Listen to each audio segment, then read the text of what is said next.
Salut tout le monde, j'espère que vous allez bien. Écoutez, moi ça va nickel comme d'habitude.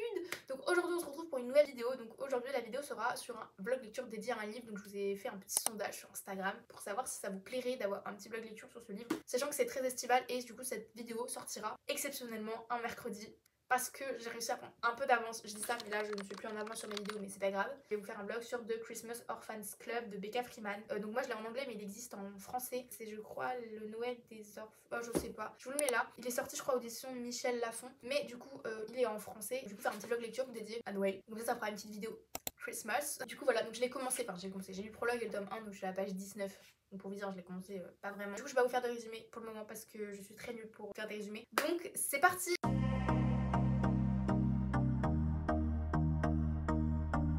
Donc je vais pas vous faire de résumé parce que vous savez très bien que tant que j'ai pas lu le livre ou commencé le livre c'est compliqué pour moi de faire des résumés. Du coup le fait que je ne fais jamais de résumé sur des livres que je n'ai pas lu. Déjà que quand je les ai lus c'est compliqué, alors en plus si je dois faire un livre sur que je n'ai pas lu, à laisser tomber. Moi pour le moment j'ai lu le prologue et du coup le premier chapitre où on suit Anna. Donc c'est le Christmas One 2008, donc 2008, et là on se retrouve quand ils se rencontrent, donc Anna et Finn, et on comprend pourquoi ils sont tous les deux seuls. Je peux vous spoil mais du coup Finn c'est parce que c'est disputé avec ses parents pour un sujet, et Anna parce que sa mère et son père sont décédés. Donc voilà, pour moi je suis qu'au début, mais du coup vous allez me suivre dans ce vlog lecture. Je sais pas si je ferai un vlog aussi un peu à côté, j'ai très hâte qu'on le découvre ensemble. Donc bah c'est parti. Du coup je vous dis à plus tard pour un prochain update.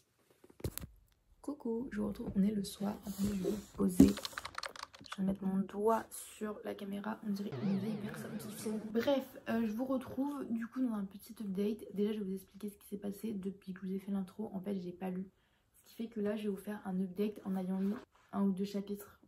J'ai lu 2 chapitres, je suis à 40 pages donc j'ai vraiment pas beaucoup lu. Aujourd'hui c'est une catastrophe niveau lecture. Pardon, c'est ma quoi qui me dérange. Sachant que j'avais le temps mais je sais pas, j'avais pas le courage de lire donc j'avais pas à me forcer à lire forcément, enfin c'était pas logique. Du coup je vais vous expliquer un peu pourquoi. Déjà quand j'ai fini mon intro j'ai fait de la peinture parce que c'est mes cadeaux de Noël pour cette année pour ma famille. Ça prend du temps, faut que je m'y mette, pas comme l'année dernière où j'ai fait les 2 derniers cadeaux je crois facilement le jour même où je l'ai ouvert. Donc cette fois-ci je prends de l'avance et après j'ai fait les courses et après j'ai fait autre chose. Donc ce qui fait que j'ai pas lu et que j'avais pas envie et que je me force jamais à lire. Je veux que vous sachiez ça aussi, c'est que je me force jamais à lire. Si je n'ai pas envie de lire, je ne lis pas, parce que lire sans vouloir c'est catastrophique. Moi c'est ce que j'ai fait une période, ce qui je pense m'a amené à une panne de lecture de plus de 6 mois. Je lisais mais je lisais vraiment mes livres sans comprendre, sans aimer. Donc il y avait par exemple La Cour des Ténèbres. Donc si vous n'avez pas vu mon update lecture du mois de novembre, c'est arrivé, donc là je l'ai relu mais voilà ça explique cela. Du coup pour faire un update de The Christmas Orphans Club, forcément je n'ai pas changé de livre et en plus c'est le thème de cette vidéo donc je vais arrêter de vous dire le livre que je lis. Mais du coup c'est le Christmas 6 comme je vous ai dit, Noël numéro 6, et Finn se ramène avec Théo qu'il a rencontré. Du coup au début Anna elle est vraiment genre en mode mais pourquoi t'as ramené Théo etc, genre je voulais pas de lui, il est nouveau, je sais même pas qui il est. Et au final ils vont passer un super Noël, ça va tomber dans son top 3 de Noël. Je vous spoil rien parce qu'on est à 40 pages. Le seul truc que je peux dire c'est que c'est des chapitres ultra longs, genre vraiment.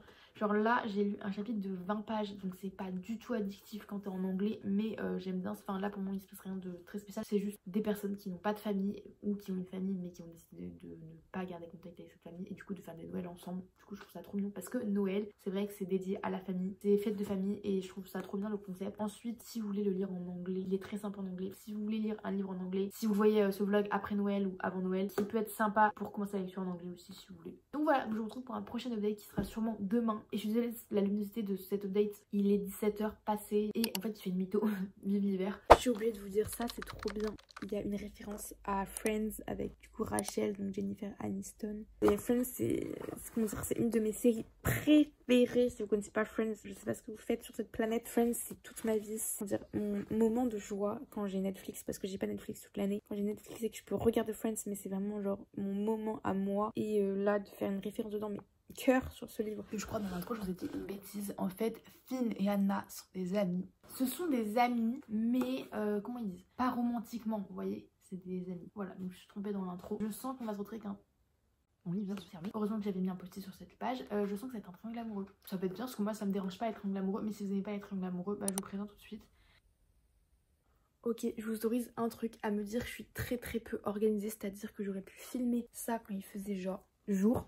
Mais non, je décide de filmer ça quand il fait nuit, donc c'est-à-dire quand il est 18h30. Mais faut pas m'en vouloir. Du coup, je retrouve, on est le lendemain, on va changer de place pour que vous n'ayez pas toujours le point de vue et que ce soit redondant au niveau point de vue pour vous. Je suis très contente que vous ne voyez pas l'envers du décor parce qu'il faut savoir que vous êtes, attention, vous n'êtes pas prêt, vous êtes sur un pot de peinture. Voilà. C'est pas grave. Du coup, je suis à la page 155 et donc j'ai pas mal avancé, je crois. Je sais plus quand je vous ai fait un update hier. Mais bref, mon objectif de jour c'est 100 pages comme ça en anglais et comme ça en français c'est 150 pages. Après, si je les respecte pas, c'est pas grave. Mais j'aime bien me donner des objectifs comme ça. Du coup, qu'est-ce que je peux vous dire sur ce livre? Je m'écarte. J'aime beaucoup le concept de la famille, comment il est donné par Finn et du coup Anna, parce que comme je vous l'ai dit, Anna elle a perdu sa famille, donc elle fête Noël avec sa famille reconstituée entre guillemets, donc ses amis, et Finn qui n'a pas du tout d'affinité avec sa famille. Entre temps on a appris du coup que Finn va partir à Los Angeles pour être acteur je crois. Du coup au final c'est un peu leur dernier Noël ensemble. Elle va devoir l'annoncer Anna à son petit copain, son boyfriend David. Et donc là ils sont allés entre guillemets faire un Thanksgiving, mais quand il va raconter il est pas trop d'accord. Du coup le concept de la famille est remis en question et j'aime beaucoup ce point de vue là, voir à quel point la famille c'est compliqué. C'est assez bizarre son concept de la famille, de la façon dont il le voit, mais j'aime beaucoup son point de vue. Ainsi que du coup comment Anna elle vit le fait que la famille de son petit copain, du coup David, et elle du coup sa famille qui est plutôt ses amis. Pour le moment il n'y a pas trop de romance donc ça va, c'est sympa. Enfin il n'y a même pas de romance en fait en soi. J'aime beaucoup en fait l'écriture de l'auteur, je m'attendais à que ce soit genre le truc à l'eau de rose, etc. Genre vraiment, vous savez, les romances de Noël. Et au final, pas du tout. Donc voilà, donc là je vais aller continuer à lire et après je vais aller faire autre chose, je vais faire de la cuisine, etc. J'ai continué à faire mon montage qui est mon update lecture du mois de novembre. En fait j'étais à l'avance mais là je suis à la bourre. Du coup je suis à la page 173, chapitre 11. C'est si triste ce qui vient de se passer. C'est trop triste, désolée j'ai la voix cassée. Rien d'autre à dire à part que je suis trop triste pour lui. Ça me fait de la peine.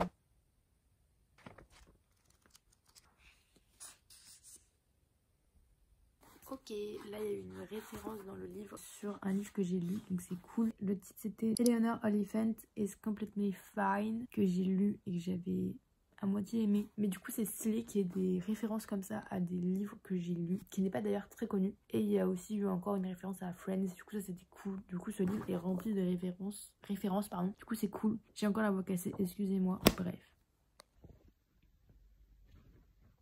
C'est super triste. Mais à quel moment? Je vais pas vous dire quoi parce que ça serait spoilé. Mais à quel moment? Jour 4, du coup je vous retrouve pour un petit update. Du coup je suis à la page 328. Donc je l'ai bientôt fini. J'allais dire il n'y a pas du tout de romance. Si, il y a de la romance mais c'est pas le truc principal. Même si ça l'est. Enfin c'est bizarre à dire. Comment vous dire? Il y a de la romance, mais sans être de la vraie romance. Désolée si j'ai du mal à parler, c'est parce que j'ai un nerf sur la langue. Donc c'est sympa, je m'attendais pas à une bonne lecture comme ça, avec des questionnements comme ça sur la famille, les amis, etc. Le petit problème que je pourrais donner, c'est que les chapitres, ils sont méga longs. Genre quand tu te retrouves avec 20-30 pages, c'est désagréable. Je vais pas aller vite parce que je trouve mal pour faire un 2 c'est horrible sur la langue. Bref. J'aime bien les réflexions qui se donnent entre eux et toutes les références qu'il y a, même si je pense qu'il y a plein de références que je ne connais pas parce que je suis très nulle dans les références de base. En fait je pensais que c'était un triangle amoureux mais j'ai l'impression que ça allait pas du tout. Donc je vous dirai comme à la fin parce que ceux qui sont pas fans de triangle amoureux c'est pas ouf. Pour vous dire parce que ceux qui n'aiment pas triangle amoureux vous n'allez pas lire un livre triangle amoureux si vous n'avez pas. Mais ça se trouve ça n'en est pas. J'ai trop mal, j'ai rien de parler parce que j'ai trop mal. Donc j'ai terminé The Christmas Orphans Club de Becca Freeman. Donc je l'ai terminé hier mais je vous fais le update qu'aujourd'hui parce que je l'ai terminé, pas fini mon avis. Après j'ai eu des invités donc j'allais pas parler quand il y avait du monde chez moi. J'ai eu l'air très bête. Du coup les gens ils dire à qui elle parle, ce qui est logique. Du coup c'était un 3,5 étoiles. J'ai bien aimé du coup suivre le quatuor qui est donc Finn, Anna, Théo et Priya. J'ai trop aimé la façon dont ils ont créé ce quatuor, un peu comme une famille, une seconde famille, et qu'ils sont tous les 4 orphelins, soit par choix, soit par contrainte. Et j'ai beaucoup aimé comment l'auteur, elle apporte des super idées. Je trouve l'auteur, elle aborde de belles idées, des mots puissants. Les idées reçues sur Noël, ça se fait forcément en famille, oui, mais ça peut aussi se fêter autrement et ça nous mène aussi à nous poser des questions. Qu'est-ce que c'est la famille? Que ça peut être beaucoup plus élargi et qu'on peut créer notre propre famille également. J'ai beaucoup aimé aussi que l'auteur met des références. Elle a mis beaucoup de références. Je pense certains je ne les connaissais pas parce que je suis très nulle en référence, mais par exemple celle de Friends ça m'a réchauffé le cœur. Sinon j'ai beaucoup aimé l'ambiance du livre, c'est l'ambiance très Noël, Christmas, mais sans l'être. Enfin c'est le thème principal de l'histoire mais ça va pas l'être au point de devenir présent où il y a que ça. Donc ça c'était bien. Il n'y avait pas de rebondissement de fou à part un où du coup vous avez vu j'étais hyper prise pour Finn. mais sinon il se passe pas des choses incroyables. J'ai trouvé des longueurs, mais je pense que c'est aussi lié au chapitre qui était très long. C'est un livre écrit où il y a 2 points de vue, avec du coup le point de vue de Anna et le point de vue de Finn. On a différentes temporalités, donc l'histoire qui se passe au présent et le passé. Après, niveau de l'intrigue, moi j'ai beaucoup aimé tout comment ils vont placer le dernier Noël va briser la tradition qu'ils avaient de fêter Noël. Du coup il y a de la romance dedans. C'est très bizarre à dire. La romance n'est pas au centre de l'histoire, même si elle est au centre. Mais c'est pas le truc... Enfin moi j'avais très peur en commençant ce livre que ce soit à l'eau de rose et que je n'apprécie pas ça. Et que ce soit, vous savez, les romances de Noël, je sais pas, hyper... Bah oui, à l'eau de rose, tout est beau, tout est joli, etc. Et là c'était pas du tout ça. Et moi au tout début, du coup, je pensais que c'était un triangle amoureux et au final, mais pas du tout, il n'y a pas de triangle amoureux. Donc si vous aimez pas les triangles amoureux, je vous rassure, il y en a pas. Du coup ce livre, moi je peux vous dire que c'est un super livre. C'était un livre genre doudou, réconfortant. Vraiment parfait je trouve pour la période de Noël où t'as envie de lire un truc simple. Du coup je peux aussi vous le conseiller de le lire en anglais parce qu'il est très simple en anglais. Pour une première lecture en anglais ça peut être aussi très bien. Mais du coup pourquoi c'était un 3,5 étoiles et pas plus, c'est parce qu'à la fin je trouvais qu'il y a des longueurs et que ça a commencé à être long pour moi. Ça m'énervait. Et il y a une relation, dont je vais pas vous dire laquelle, mais enfin si je peux vous dire, mais la relation entre David et Anna, je la trouvais très toxique au début. Après j'ai compris pourquoi et je la trouvais pas super. Du coup ce vlog se termine sur cette update lecture. J'espère qu'il vous aura plu et c'était un vlog qui n'était pas prévu mais j'espère quand même qu'il vous aura plu. Si vous avez lu ce livre, dites-moi dans les commentaires ou si je vous ai donné envie de le lire. Et sur ce je vous retrouve pour une prochaine vidéo qui sera du coup cette fois-ci samedi. Vous aurez eu 2 vidéos cette semaine-ci. Donc sur ce je vous dis à la prochaine pour une prochaine vidéo. Salut!